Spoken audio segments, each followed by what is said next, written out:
that they will understand why they need to vote. Let's talk about the NDC. Do you think they can win the next election? That's in 2024. Okay. So let me also ask you a question. You know, you're a Ghanaian, I'm also a Ghanaian. How do you see the NDC or our chances at the 2024 elections? I'm in no position to answer that. You are here. Okay. That is why I'm asking you. But you see, we must all begin to speak as citizens. Right.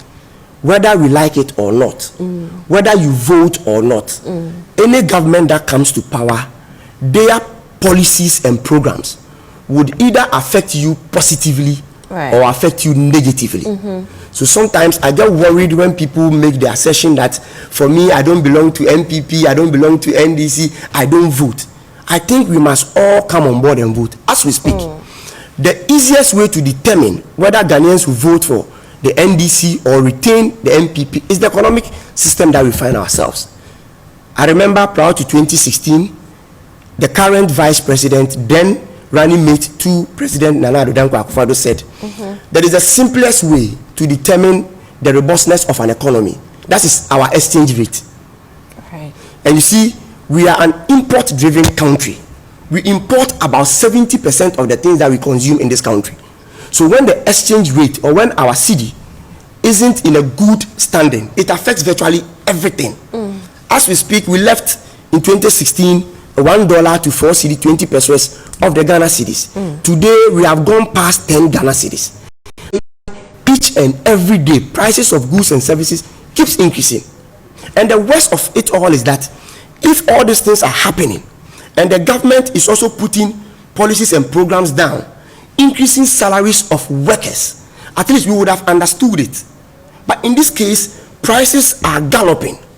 Inflation has gone past 30%. But you and I, the government worker, the private sector worker, keeps receiving the salary he used to receive some 2, 3, 4 years ago. Are you getting me? Yeah. I remember a statement the chief of the Ashanti Kingdom, the Asantehene, Osei Tutu, all right? Is that not the name? Yeah. Yes, said to, I think, former President Mahama, he said it to Akufo-Addo as well, that Ghanaians will use hunger. They used hunger to vote against His Excellency John Dramani Mahama. So if this current government do not put things in place, they will also be voted out with the same reason. And I think where we have gotten to, I have no reason to believe that Ghanaians will queue 2024 to vote for the NDC. There have been calls from the majority MPs to have Ken sacked. What do you make of that? So you see, it comes around with the same economic issues, because the reasons they gave is about the mismanagement of the economy. It's the mismanagement of the economy. I agree with them, but that is not a new thing. It's not a novelty. You and I know that the minority, the NDC, a lot of Ghanaians have always been called, they have called on the head of Ken Ofori-Atta for a very long period of time. But the president has kept him there for several reasons. One, because he is a relative. That is why he has continued making sure that the man remains as a finance minister.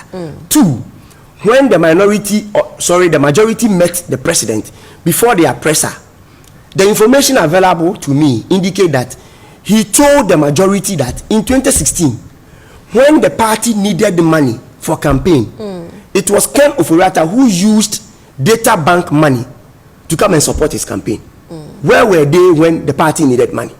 So what it tells you is that the president is keeping Ken Ofori-Atta because he wants Ken Ofori-Atta to recoup his money that he spent on the party. But I think that is not where we should be going. Three, you see, President Nana Addo Dankwa Akufo-Addo must bear in mind that the stool or the presidency is not a home property. It is not Chebi property. It is the property of Ghanaians. So when we speak in the Accra language, you see the Ochasano, so when the people behind, looking at how the administration is running or being run, are telling you that A, B, C, D are not performing, change hands, and we think things will get better. We don't expect you to be insulting us, because the last time I heard him speak, he told all of us that it is as a result of our joblessness. That is why we are calling for him to do a reshuffle. A whole president telling the people of Ghana that queued to vote for you that we are asking for a reshuffle because we have nothing doing. Right. We want you to reshuffle so that we get work to do. But we should tell him that that is not the reason.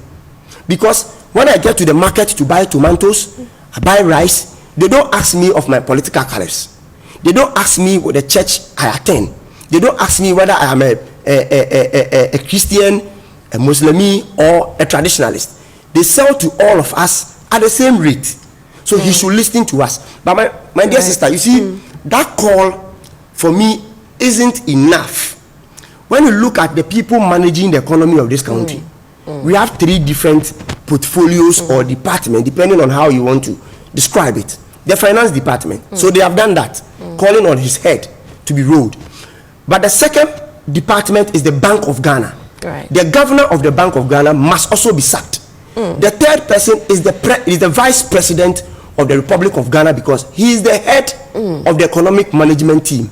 He manages all the economy of this country, the day-to-day affairs of this country. So when they are calling on the finance minister's head alone, for me it is not enough.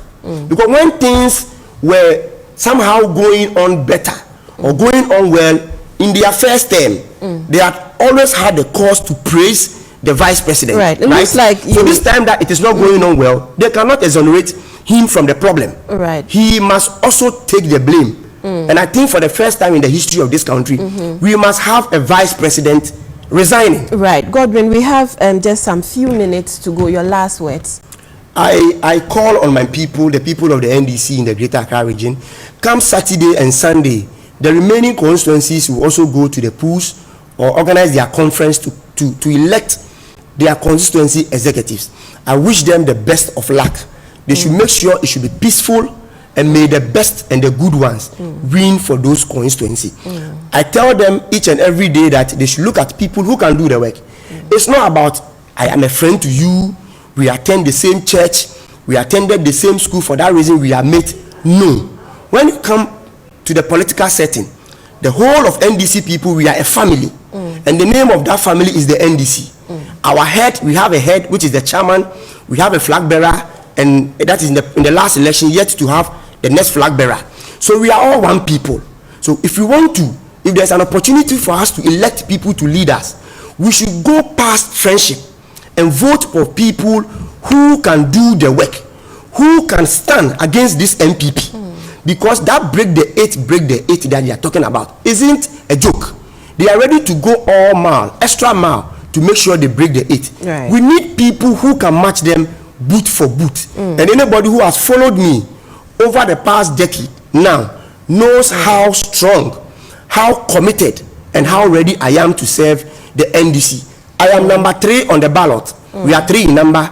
The only person who is ready and can do the work is the number 3, which is Godwin, Ayaba, Mahama. In short, thanks so much for coming, Godwin. So support the GAM project for this upcoming regional conference. Thank you very much. We wish you the best of luck in the elections as well.